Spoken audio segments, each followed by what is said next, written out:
ಬೆಳಗಾವಿಯಿಂದ ಮಂತ್ರಾಲಯಕ್ಕೆ ಕಾಯಂ ರೈಲು ಸಂಚಾರ ಪ್ರಾರಂಭವಾಗಿದೆ. ಇನ್ನು ಮುಂದೆ ನೀವು ಮಂತ್ರಾಲಯಕ್ಕೆ ಆರಾಮಾಗಿ ಹೋಗಿ ಗುರು ರಾಯರ ದರ್ಶನವನ್ನ ಮಾಡಿಕೊಂಡು ಬರಬಹುದು.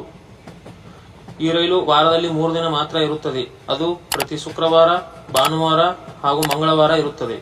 ರೈಲು ಸಂಖ್ಯೆ ಬಂದು ಶುಕ್ರವಾರ 17072, ಭಾನುವಾರ 17076 ಹಾಗೂ ಮಂಗಳವಾರ 17074 ಆಗಿರುತ್ತದೆ. ಈ ರೈಲು ಮಧ್ಯಾಹ್ನ 1 ಗಂಟೆಗೆ ಬೆಳಗಾವಿಯಿಂದ ಹೊರಟು ಖಾನಾಪುರ, ಲೋಂಡಾ, ಧಾರವಾಡ, ಹುಬ್ಬಳ್ಳಿ, ಗದಗ, ಕೊಪ್ಪಳ, ಹೊಸಪೇಟೆ, ತೋರಣಗಲ್ಲು, ದರೋಜಿ, ಬಳ್ಳಾರಿ, ಗುಂತಕಲ್, ಆದೋನಿ ಮಾರ್ಗವಾಗಿ ಮಂತ್ರಾಲಯ ರೋಡ್ ನಿಲ್ದಾಣವನ್ನ ರಾತ್ರಿ 11 ಗಂಟೆ 23 ನಿಮಿಷಕ್ಕೆ ತಲುಪುತ್ತದೆ.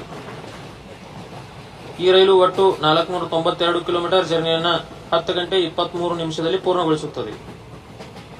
ಇನ್ನು ಈ ರೈಲಿನ ಟಿಕೆಟ್ ದರ ಎಷ್ಟಿದೆ ಅಂತ ನೋಡೋದಾದ್ರೆ, general class 175, sleeper 310, third AC 810 ಹಾಗೂ ಸೆಕೆಂಡ್ ಎಸಿ 1145 ರೂಪಾಯಿ. ಮಂತ್ರಾಲಯದಿಂದ ಬೆಳಗಾವಿಗೆ ರಿಟರ್ನ್ ಬರೋದಕ್ಕೆ ಪ್ರತಿ ಶನಿವಾರ, ಸೋಮವಾರ ಹಾಗೂ ಗುರುವಾರ ರಾತ್ರಿ 10 ಗಂಟೆ 10 ನಿಮಿಷಕ್ಕೆ ರೈಲುಗಳಿವೆ. ಈ ರೈಲುಗಳು ಮರುದಿನ ಬೆಳಗ್ಗೆ 10 ಗಂಟೆ 30 ನಿಮಿಷಕ್ಕೆ ಬೆಳಗಾವಿಯನ್ನು ತಲುಪುತ್ತವೆ. ಮತ್ತೆ ಯಾಕೆ ತಡ ಮಾಡ್ತೀರಾ? ಮಂತ್ರಾಲಯಕ್ಕೆ ಹೋಗಬೇಕು ಅನ್ನೋ ನಿಮ್ಮ ಫ್ರೆಂಡ್ಸ್ ಅಂಡ್ ಫ್ಯಾಮಿಲಿ ಮೆಂಬರ್ಸ್ಗೆಲ್ಲ ಈ ವಿಡಿಯೋನ ಶೇರ್ ಮಾಡಿ. ಈ ವಿಡಿಯೋದಲ್ಲಿ ನೀಡಿದ ಮಾಹಿತಿ ನಿಮಗೆ ಯೂಸ್ ಆಗಿದ್ರೆ ಈ ವಿಡಿಯೋಗೆ ಒಂದು ಲೈಕ್ ಮಾಡಿ. ಹಾಗೆ ನಮ್ಮ ಪೇಜ್ ನ ಫಾಲೋ ಮಾಡ್ಕೊಳ್ಳೋದನ್ನ ಮಾತ್ರ ಮರಿಬೇಡಿ ಅಂತ ಹೇಳ್ತಾ ಸಿಗೋಣ ಇದೇ ರೀತಿ ಮತ್ತಷ್ಟು ಮುಂದಿನ ವಿಡಿಯೋಗಳಲ್ಲಿ.